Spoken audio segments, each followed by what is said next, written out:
तो straight lines का एक और एस्पेक्ट देखते हैं, angle bisectors of two lines. तो एक डायग्राम बनाते हैं और उसमें उनके एंगल बाइसेक्टर्स को भी शो करेंगे। तो ये डायग्राम बना लिया अपन ने। दो लाइंस जो हैं इनको L1 और इसको L2 बोल देते हैं, और ये जो एंगल बाइसेक्टर्स हैं, तो इस वाले एंगल का एंगल बाइसेक्टर ये वाली डॉटेड लाइन हो गई, इसको बाइसेक्टर 1 बोल देते हैं। और जो ये वाला एंगल है ना, इसको बाइसेक्ट करने वाली ये दूसरी वाली डॉटेड लाइन हो गई, इसको बाइसेक्टर 2 बोल देते हैं, B2। ठीक है, तो अपने को B1 और B2 की इक्वेशन निकालनी है। यदि L1 और L2 की इक्वेशन अपने को दे रखी है, तो L1 की इक्वेशन इस तरह से लिख लेते हैं, A1x plus B1y plus C1 is equal to 0, और L2 की equation A2x plus B2y plus C2 is equal to 0। अच्छा, अब आप देखें, कोई भी बाइसेक्टर अपन ले लें, है ना, उस पे यदि कोई एक पॉइंट हम लेते हैं, कोई भी जनरल पॉइंट ले लें, x1 y1 यदि अपन ने पॉइंट ले लिया, तो इस पॉइंट का जो डिस्टेंस दोनों लाइन से है वो तो सेम ही होगा। मतलब ये जो परपेंडिकुलर डिस्टेंस है और ये वाला जो परपेंडिकुलर डिस्टेंस है, इसको पॉइंट P बोल देते हैं, इसको A और इसको B। तो AP जो है वो BP के बराबर होगा, परपेंडिकुलर डिस्टेंस है। तो ये तो दिख ही रहा है ना, दोनों ट्राइंगल्स जो हैं कॉन्ग्रुएंट ट्राइंगल्स हैं, तो ये डिस्टेंसेस सेम होंगे। तो अब AP जो डिस्टेंस है, AP डिस्टेंस कितना होता था, A1 x1 plus B1 y1 plus C1 upon under root A1 square plus B1 square. ठीक है, और इसी तरह से BP जो डिस्टेंस है वो क्या होगा, A2 x1 plus B2 y1 plus B2 y1 plus C2 upon under root A2 square plus B2 square.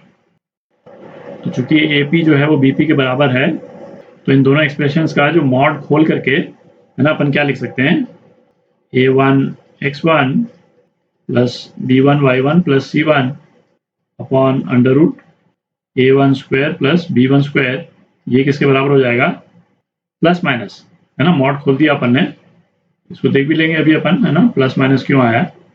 A2 x1 plus B2 y1 plus C2 upon under root A2 square plus B2 square.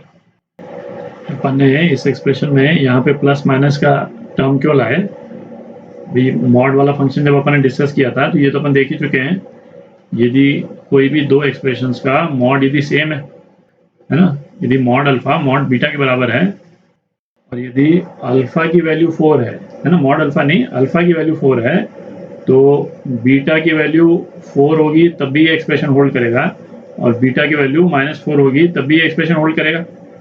ठीक है, तो हम basically क्या बोल सकते हैं, alpha is equal two plus minus beta, है ना। यदि ये एक्सप्रेशन होल्ड करता है, हम मॉड को खोलते हैं, तो है ना, प्लस माइनस का साइन इस तरह से आ जाता है, तो इसीलिए अपन ने प्लस माइनस लगाया। अच्छा, ये वाला एक्सप्रेशन जो अपन लाए किसी एक पर्टिकुलर पॉइंट के लिए लाए, बट इस एंगल बाइसेक्टर पे कोई भी यदि अपन पॉइंट ले लेते, कोई भी जनरल पॉइंट ले लेते, है ना, तब भी ये एक्सप्रेशन होल्ड करता। ठीक है, तो x1 y1 के लिए अपन जनरल इसको xy से भी रिप्लेस कर सकते हैं। ठीक है, तो ये 1 वाला जो सफिक्स जो अपन ने लगा रखा है x और y के साथ में, इसको मैं हटा देता हूँ, जनरल इक्वेशन आ जाएगी अपने पास। तो ये जनरल एक्सप्रेशन आ गया, तो ये बेसिकली एंगल बाइसेक्टर की इक्वेशन आ गई। ठीक है, और ये प्लस और माइनस जो है वो क्या डिपिक्ट करेंगे, किसी एक एक्सप्रेशन के लिए यदि B1 एंगल बाइसेक्टर आता है, तो यदि पॉजिटिव साइन के लिए B1 एंगल बाइसेक्टर आता है, तो नेगेटिव साइन के लिए B2 एंगल बाइसेक्टर आ जाएगा। ठीक, अच्छा, एंगल बाइसेक्टर के दो टाइप्स हो गए बेसिकली। आप देखें, इसमें ये वाला जो एंगल है ना, इसको मैं अल्फा बोल देता हूँ और इसको थीटा बोल देता हूँ। तो ये अल्फा क्या है, एक्यूट एंगल है। तो एक एंगल बाइसेक्टर एक्यूट एंगल का है, और एक एंगल बाइसेक्टर जो है वो ऑब्ट्यूस एंगल का है। ठीक है, ये एक्यूट एंगल है और ये ऑब्ट्यूस एंगल है, थीटा। अच्छा, अब हमको यदि पता करना हो कि ये जो एक्सप्रेशंस जो अपने पास में आए हैं, कौन सा एंगल बाइसेक्टर जो है वो एक्यूट एंगल का बाइसेक्टर है, और कौन सा बाइसेक्टर जो है वो ऑब्ट्यूस एंगल का बाइसेक्टर है ना, उसको अपन कैसे पता करेंगे। थोड़ी जगह बना लेते हैं। तो इसमें जो है वो बेस्ट तरीका तो यही है कि भाई आपके पास में दो लाइंस के इक्वेशन तो आ ही गई, ठीक है। तो किसी भी दो लाइन के बीच में जो एंगल है, इसको यहाँ एंगल बीटा बोल देता हूँ, है ना, वो एंगल तो अपने को निकालना आता ही है, ठीक है। tan बीटा जो है वो क्या हो जाएगा, m2 minus m1 upon 1 plus m1 m2, ठीक है। ये तो अपन देख चुके हैं, तो इस एक्सप्रेशन से अपन बीटा की वैल्यू निकाल सकते हैं। और यदि तो बीटा लेस देन 45 डिग्री आता है, ठीक है, तब तो ये बाइसेक्टर जो है वो एक्यूट एंगल बाइसेक्टर हो गया। और यदि बीटा ग्रेटर देन 45 डिग्री आता है तो ऑब्ट्यूज एंगल बाइसेक्टर हो गया। ये एक्यूट एंगल बाइसेक्टर हो गया और ये ऑब्ट्यूज एंगल बाइसेक्टर हो गया, ठीक है। अच्छा, इस प्रोसेस को नहीं करके, है ना, यही चीज पता करने का एक शॉर्टकट भी है, आप चाहे तो उसको नोट कर लें, है ना। मैं लिख देता हूँ उसको, थोड़ी जगह बना लेते हैं। शॉर्टकट क्या है, यहीं पे लिख लेते हैं। तो पहला तो ये करें कि ये दोनों लाइंस का जो एक्सप्रेशन है उसको इस तरह से लिखें कि C1 और C2 जो है दोनों को पॉजिटिव कर लें अपन। C1 को ग्रेटर देन 0 के रूप में लिख लें और C2 को भी ग्रेटर देन 0 के रूप में लिख लें। कहने का मतलब क्या हुआ कि यदि आपको इक्वेशन दे रखी है 3x minus 4y, suppose minus 3 is equal to 0, ये लाइन की इक्वेशन दे रखी है, एक लाइन की इक्वेशन, तो आप इसको किस फॉर्म में लिख लें, minus 3x plus 4y plus 3 is equal to 0, है ना। इक्वेशन तो दोनों सेम ही है ना, साइन अपोजिट कर दिया अपन ने सारे सेकंड वाले केस में। तो दोनों लाइंस की जो इक्वेशन है उनको इस फॉर्म में लिख लें और उसके बाद में क्या एक्सप्रेशन अपन निकाल लें, a1 a2 plus b1 b2, ठीक है। ये वाला एक्सप्रेशन यदि तो ग्रेटर देन 0 है, ठीक है, तो क्या, जो यहाँ पे ये वाला जो प्लस साइन है ना, प्लस साइन के साथ में जो इक्वेशन आएगी, मैं यहाँ लिख रहा हूँ प्लस साइन, ये क्या देगा, ऑब्ट्यूज एंगल बाइसेक्टर देगा, ठीक है। और यदि ये expression a1 a2 plus b1 b2 यदि लेस देन 0 है, तो ये जो प्लस साइन जो है वो एक्यूट एंगल बाइसेक्टर देगा, ठीक है। तो अच्छा, ये भी ऑब्वियस है कि यदि ये प्लस साइन आया, कि यदि a1 a2 plus b1 b2 greater than 0 आया, तो प्लस वाला जो साइन है वो ऑब्ट्यूज एंगल बाइसेक्टर देगा, नेगेटिव वाला साइन है एक्यूट एंगल बाइसेक्टर देगा, है ना। और यहाँ पे रिवर्स हो गया बेसिकली, है ना। यदि लेस देन 0 है तो जो प्लस वाला साइन एक्यूट एंगल बाइसेक्टर देगा, तो जो ये माइनस वाला नेगेटिव वाला जो साइन है ये वाला, इसको यूज करेंगे तो ऑब्ट्यूज एंगल बाइसेक्टर हो जाएगा, ठीक है। तो एक एग्जांपल करते हैं, उससे और क्लियर हो जाएगा। तो एग्जांपल करते हैं, find the equations of angle bisectors of lines, है ना, दो लाइन दे रखी है अपने को, और क्या, which one of them is the obtuse angle bisector. तो पहले एंगल बाइसेक्टर्स की इक्वेशंस निकालते हैं। तो एंगल बाइसेक्टर निकालने के लिए जो रिलेशन अपन यूज करते हैं, क्या रिलेशन था, a1x plus b1y plus c1 upon under root a1 square plus b1 square, ये किसके बराबर, है ना, प्लस माइनस, प्लस भी ले सकते हैं और माइनस भी ले सकते हैं। प्लस और माइनस से, है ना, दो एंगल बाइसेक्टर आ जाएंगे बेसिकली अपने पास में। तो a2x plus b2y plus c2 upon a2 square plus b2 square, ठीक। तो अब सबसे पहले जो है वो प्लस वाला साइन लेकर के और इक्वेशन निकालते हैं एक एंगल बाइसेक्टर की। तो ये जो पहली वाली इक्वेशन है, इसको a1 b1 c1 वाले कोएफिशिएंट्स मान लेते हैं, और ये दूसरी वाली इक्वेशन है ना, वो राइट हैंड साइड वाली हो जाएगी। तो उसी तरह से मैं लिख रहा हूँ।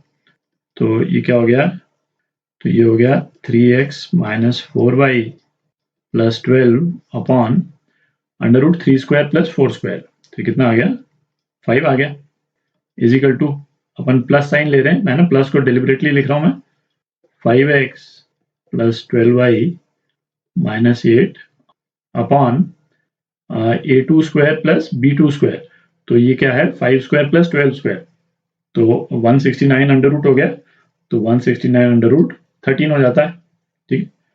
तो इसको सॉल्व कर लें तो अपने पास में क्या इक्वेशन आ जाती है, x minus 8y plus 14 is equal to 0। तो ये तो एक इक्वेशन आ गई अपने पास में, एंगल बाइसेक्टर की एक इक्वेशन आ गई।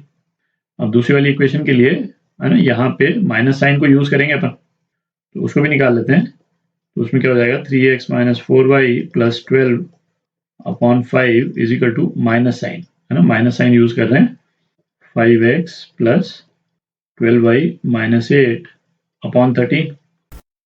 तो इसको अपन सॉल्व कर लेते हैं, तो क्या आ जाता है अपने पास में, 16x plus 3y plus 29 is equal to 0।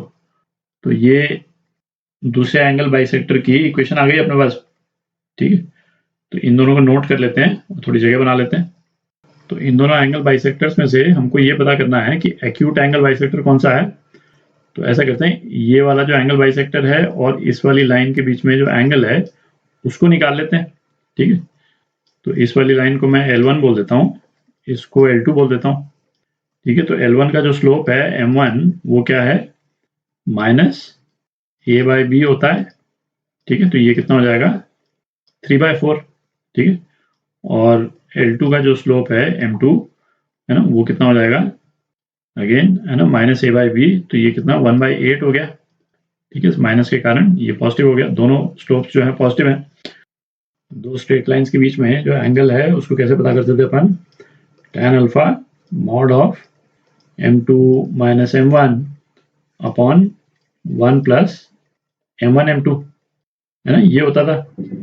तो इसमें वैल्यूज डाल देते हैं, 1/8 माइनस 3/4 अपॉन 1 प्लस 1/8 इंटू 3/4, इसका मॉड, इसका मॉड जो है ये क्या आ जाता है, 4/7 आ जाता है। ठीक है, तो मैंने दिख रहा है 4/7 जो है 1 से कम है और tan 45 जो है वो 1 होता है। तो ये क्लियर है कि अल्फा जो है वो लेस देन 45 डिग्री है। ठीक है, तो आप इन लाइन्स को यदि विजुलाइज हम करें तो जैसे ये तो L1 हो गई जो ये अपन ने यहाँ बनाई। अच्छा, इसको मैं L1 डैश बोल देता हूँ, ये L1 डैश हो गई। ठीक है, और ये वाली लाइन जो है ये L2, ये एक्यूट एंगल बाइसेक्टर है ना, ये एक्यूट एंगल बाइसेक्टर, ये L2 हो गई। और अभी अपन ने जो एंगल निकाला, कौन सा एंगल निकाला, L1 और L2 के बीच का एंगल, ये एंगल अल्फा निकाला अपन ने, और ये अल्फा जो है वो 45 डिग्री से कम आ रहा है ना, दिख रहा है, tan अल्फा 4/7 1 से कम है। तो ये L2 लाइन जो है वो एक्यूट एंगल बाइसेक्टर हो गई, और हमको निकालना था ऑब्ट्यूज एंगल बाइसेक्टर। तो ऑब्ट्यूज एंगल बाइसेक्टर वाली लाइन कौन सी हो गई, दूसरी वाली हो गई, ये वाली हो गई। ठीक है, तो ये आपका आंसर। आपको जैसे लाइंस के बीच में एंगल निकालना है, तो लाइंस के बीच में एंगल अपन इन दोनों लाइंस के बीच में भी निकाल सकते थे। ठीक है, तो इन दोनों लाइंस के बीच में एंगल निकलता, तो कौन सा एंगल निकल जाता है, ये वाला एंगल निकल जाता है, ये वाला एंगल, है ना, आता सेम ही है ना, आप निकाल करके देख लें, सेम 4/7 ही आएगा। तो और वो L2 और L1 डैश के बीच में निकाला हुआ होता है ना, ये एंगल या ये एंगल कैसे भी मान लें आप। ठीक है।